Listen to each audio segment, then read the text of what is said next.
My name is Tisha, and I am your reader again today. Guess what I did this morning? I went to hot yoga. What? And guess what I did last night? I packed my bag up so I could change in the locker room and become human here for you today. And I did it. Good job. And I was doing great, and I'm still great. But I knew that I had done something wrong about my calves when I found out that I had accidentally grabbed my 17-year-old size 2 tights. Ladies, what's going to happen?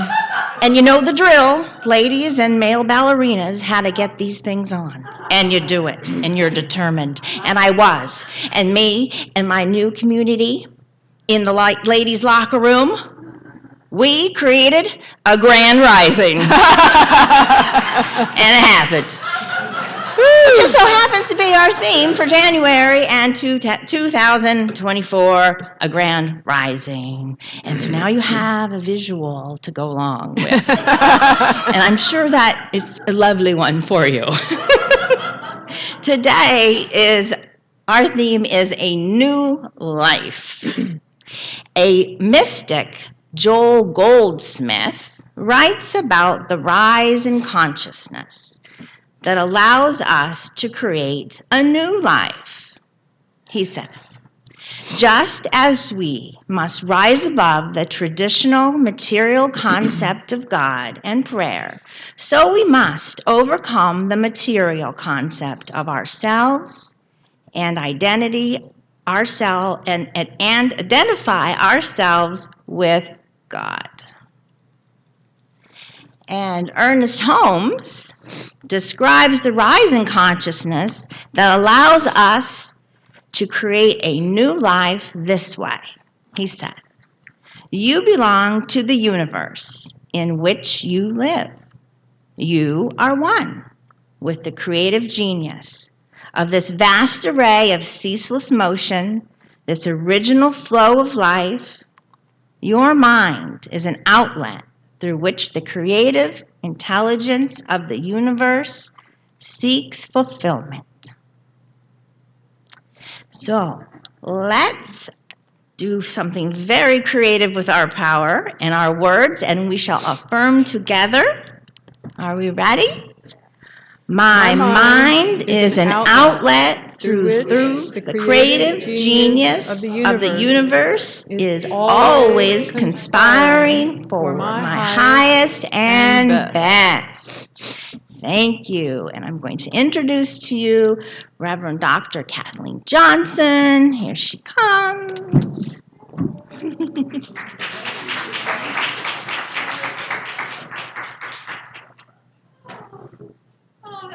Fun testimonial. Tish. Oh, that was fun. Yes. It's a new dawn. It's a new day. It's a new life. And we're feeling good. All right, let's say it together. It's a new dawn. It's a new day. It's a new life. And I'm feeling good. Yes. A grand rising. What a great theme for the year as well as for this month. A great way to start off our year. Ernest Holmes, and this is another beautiful quote by Ernest Holmes. He says, there will never be an end to any of the eternal verities like truth, love, and beauty, attributes which are coexistent with God.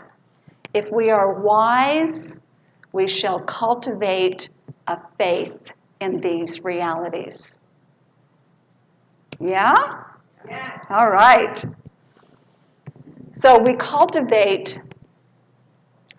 cultivate a faith in these realities of truth, beauty, and love by intentionally starting our day with grand rising. So let's all greet each other right now by saying together, grand rising. Let's do it again, a little bit more enthusiastic. Grand rising. Woohoo! Maybe turn to somebody now and do it again. Grand rising. This simple morning greeting, whether we greet the day, maybe somebody's not with us when we first wake up, we greet the day with grand rising, or we greet another with grand rising. It is a reminder that our intention this year is to move forward in consciousness, rise up in consciousness far beyond what we ever have before. That commitment is aligned with knowing who we are in truth, individualizations of this one life, one source, one presence, and one power, the reality of truth, love, and beauty that resides within us. So it's very intentional, this idea of grand rising, and it not only builds that awareness of who we are, I believe it builds our faith to move forward in the process of creating our day and creating our life. This month, our grand rising in consciousness is supported by a book called The Four Pivots by Dr. Sean Ginwright. Beautiful, beautiful, beautiful book. And here's the cool thing about it. It's written by a professor of sociology who, after years of working in the field, and I'll tell you a little bit story, but realized that if we are truly going to make a difference in the social justice movement, that there must be a change in consciousness first. He calls it a healing. And he goes about offering ways to do that, which are self-reflection and questioning our assumptions and so on. But the thing that's so powerful to me is that what we teach, that's what we teach, right? As within, so without. The idea that the creative power, where our attention goes, energy flows, and results show. That's another way of saying the same thing. This is not only available in New Thought communities, this awareness, and then there are also others who are out there teaching these principles, online and so on, but it's getting out into the greater public. It's getting out into the social justice movement. And he's doing a lot of trainings all over the country and all over the world to support this shift in consciousness that's being called for, that's going to allow us to make powerful and positive changes for good in the way that we treat each other as human beings. So the four pivots, I'm just going to do a quick review from last week. These are principles that support this grand rising in consciousness. Awareness, and again, the beautiful. I'm just going to review quickly the quote from last week. The most important aspect of social change is not problem analysis, power building, narrative change, or coalition. It's healing. Healing is the only pathway to real justice, to restore our humanity, and finally to move us confidently into a possible future. So the pivot for awareness is a pivot from lens, thinking only external action is all that's needed, to mirror, which is understanding its inner work that's going to make the difference and inspire our actions.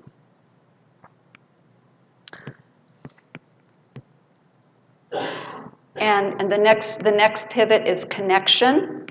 This is a pivot from surface transactional relationships to transformational relationships, building strong bonds with others based on sharing our stories with each other, and forming bonds and common visions and so on. The idea is that it's building relationships that move us forward into understanding one another, collective care, and a sense of belonging and inclusion. These are all things we talk about all the time, right? This is in a book that is really out there in the media right now.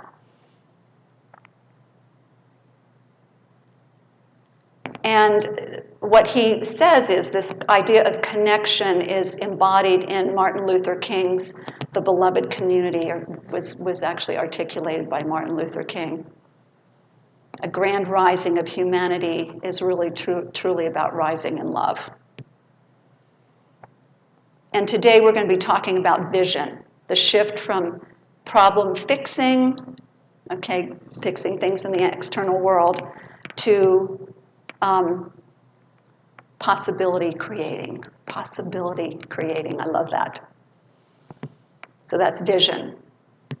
The one that we're going to do next week is presence, and that's the shift from hustle, push, push, push, rush, rush, rush, go, go, go, from that very stressful state that creates anxiety and shuts down our creative process, to flow. I love that, to living in the flow. So those are the four. There's a beautiful quote in the Bible that I think sets the tone for this particular principle that we're covering today. Without vision, the people perish. Very simple from the Bible. Without vision, the people perish. So Dr. Jen Wright offers 3 principles that are related to this thing called vision, moving from problem solving to possibility creating. Perspective, possibility, and outlook. I'm just going to do something very short on outlook, and then I'm going to delve a little bit more deeply into the other 2. But outlook simply means finding common ground with those that you disagree with. Very important piece to vision, this idea of finding common ground. And so perspective, I'd like to begin with a parable. This is the parable of the 6 blind men and the elephant. Anybody hear this one before? Yeah. It's a good one. Okay. So there were 6 blind men who surrounded an elephant, and they were asked by their master, their teacher, to describe it. The blind man who feels the leg says, feels like a pillar. The one who felt the tail said, oh, it's a rope. The one who felt the trunk said, oh, it's a snake. And the one who felt the tusk said, oh, it's a spear. And the one who feels the belly said, actually, no, everybody, it's a wall. It's a wall. So this is such a beautiful parable because it reminds us that if we just simply go according to our interpretations and the meanings that we give something, we can have a very limited view of the big picture, the broad perspective. So it's this idea of perspective is moving from interpretation, giving things a meaning, to a larger perspective that includes all. And so what's required then is not only being the observer, which we do, that's our meditation practice helps that, being the observer and listening within to the mind chatter and all of the thoughts and the beliefs that we have. It's a shift from that, it's an idea of watching that and then questioning and challenging some of the assumptions and beliefs that we have. Being the observer. The other part of shifting into a broader perspective is also tuning into what others are saying and thinking and questioning, is it true? And that is so important because there's a lot of stuff in the media that's put out there that may not be true. I'm just going to say that. It may not be true. So it's important that we cultivate that observer awareness and that willingness to challenge what we hear in the media or out of the mouths of another person and check within, is this true? How do I live if I believe this truth? That's the Byron Katie technique that's so powerful. And who would I be if I no longer believed this truth but believed something higher? So gaining a broader perspective then is really all about that, about getting that picture of the whole elephant, the picture of the larger thing that's going on. If we don't, Dr. Jenright says, we will continue to react to effects, to the events or the effects. Events or effects. They're a result of consciousness, while failing to get to the root cause, the underlying beliefs that give rise to the effects. And so he equated this to the game whack-a-mole. Does everybody know what whack-a-mole is?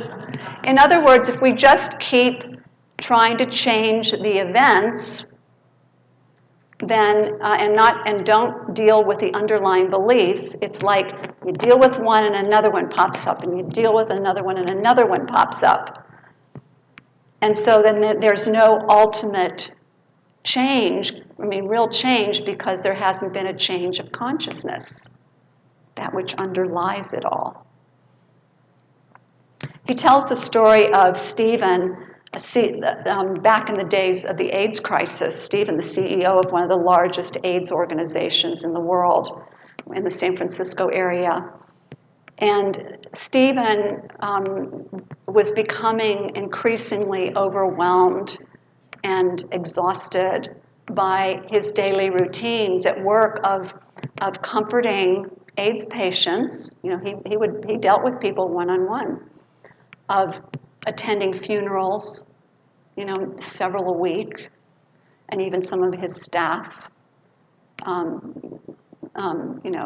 died of AIDS, transitioned from AIDS, let's say.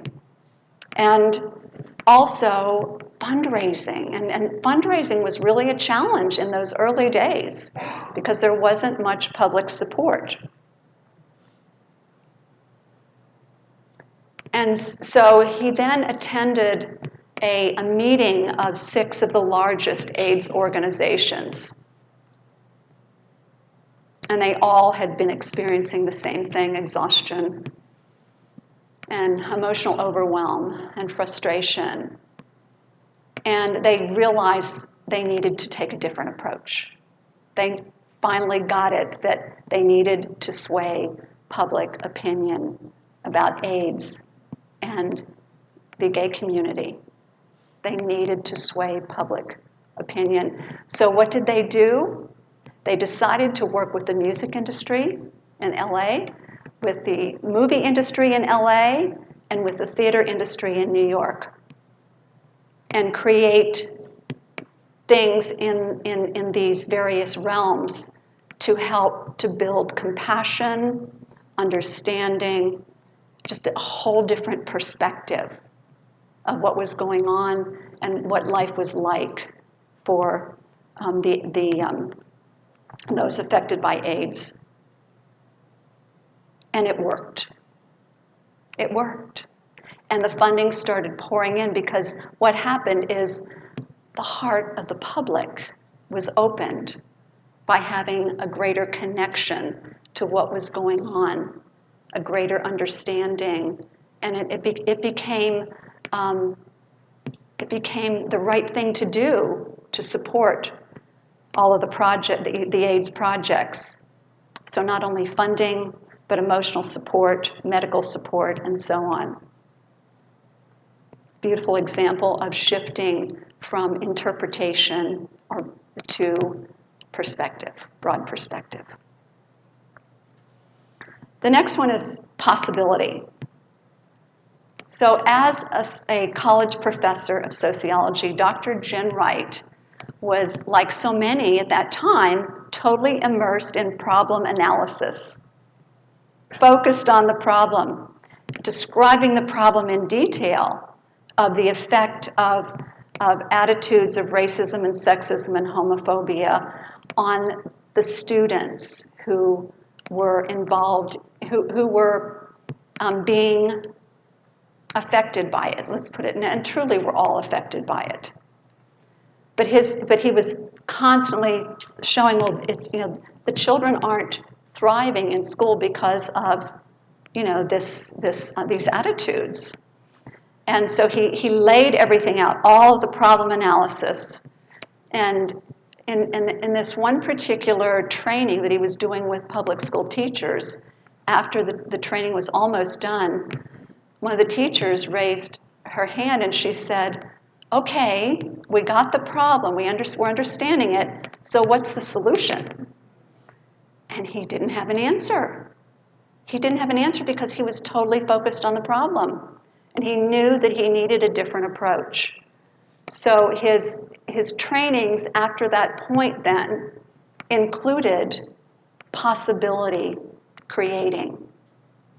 Possibility creating. And so it would be things like,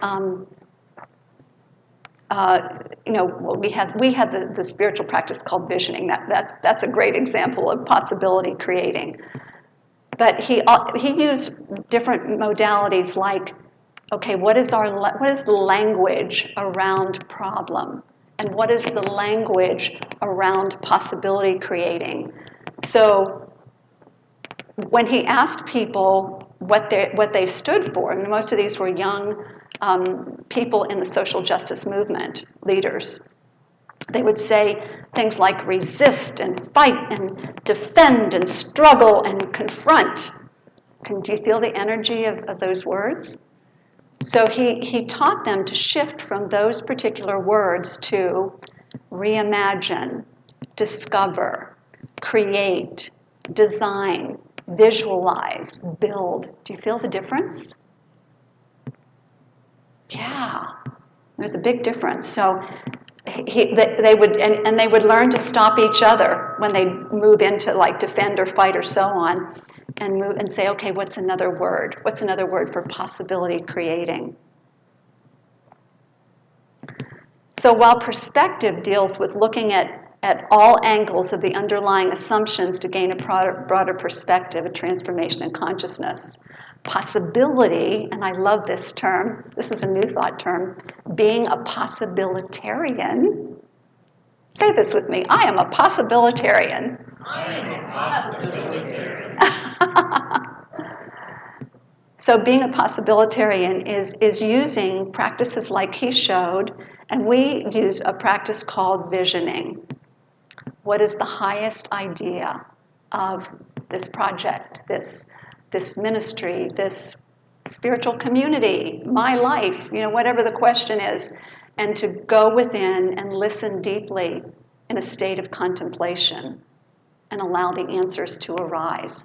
That's possibility creating, through the way that we do it, being a possibilitarian. Because why? We draw upon the field of all possibilities. We are one with the mind of God. We are one with the field of all possibilities. That's how we can continue to give birth to a new life over and over and over again, because of that truth. We have the power to create something entirely new. And it's been shown over and over again throughout humanity over time. And this is the new perspective, the new way of looking at the social justice movement and dealing with other big issues on the planet. This change of consciousness, this living in possibility, creating something entirely new. Dr. Ginwright noticed that humans under stress from seemingly insurmountable problems, which the social justice problems seem to be, but many of us have that in our own lives. What are the things that sometimes seem insurmountable in our lives? If we get stuck in the stress of that, then we stay in survival mode, and it's fight or flight, which means that we don't have access to that creative flow. So he knew that if people stay in survival mode, in focusing on the problem, then again, you continue to have the same thing happening over again. The whack-a-mole syndrome. One problem is solved, and a new problem pops up. And the way out then is to open our minds to new possibilities, a new vision.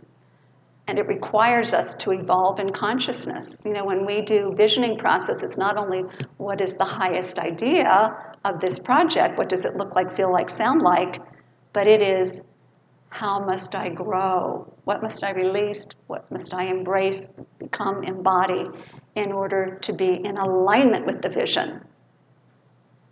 So it's always about evolution in consciousness, rising in consciousness, the grand rising. And it also requires faith in the grand design of nature, of life, which includes humanity, by the way. We are nature. We are part of nature. That's nature with a capital N. And nature is designed, if you'll notice, to overcome obstacles. Just take a seed. Take a seed that falls into a little crack in a sidewalk. And if it's unattended and not dealt with, what happens? Yes, what does it do to the sidewalk? It cracks it wide open. How many of you have seen trees growing on the side of rocks on a cliff? The power of nature to overcome obstacles. It's built into the design of who we are.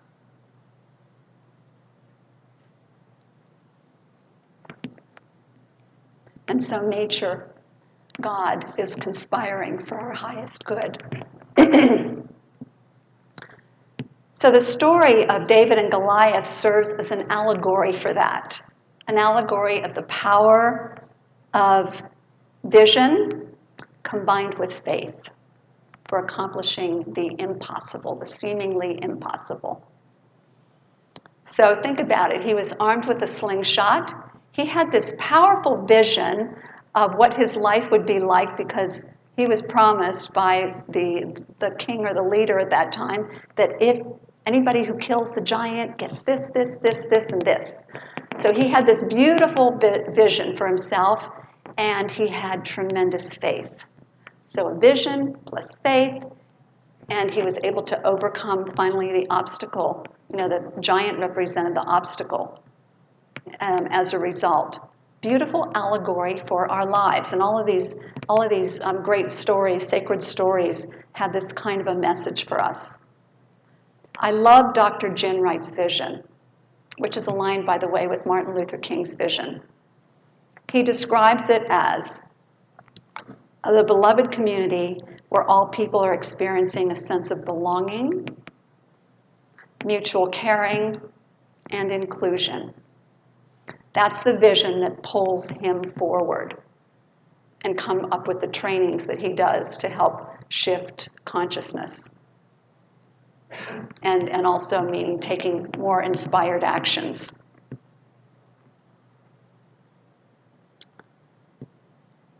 All right, so let's yawn and stretch.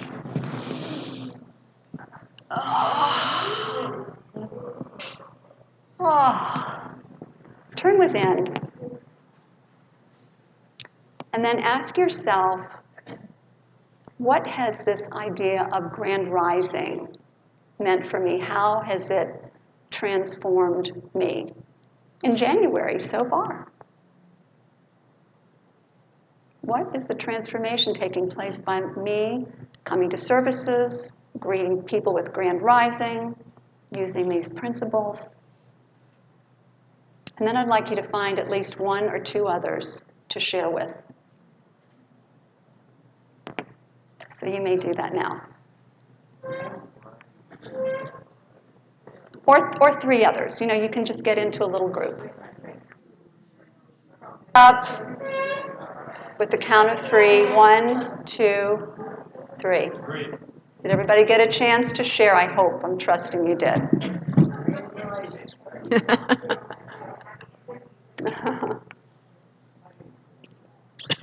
All right. Lovely, lovely.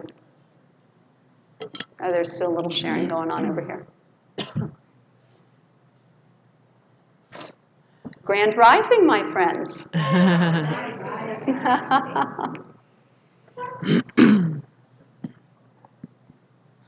So, grand rising, that greeting has so much meaning to it if you really contemplate it.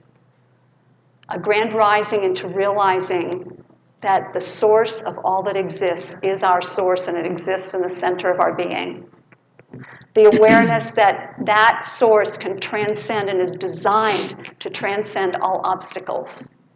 That awareness, that idea of grand rising is consciously choosing to step into our extraordinary selves with the ability to create a new day, not only a new day, but a new life. And it feels good, and so it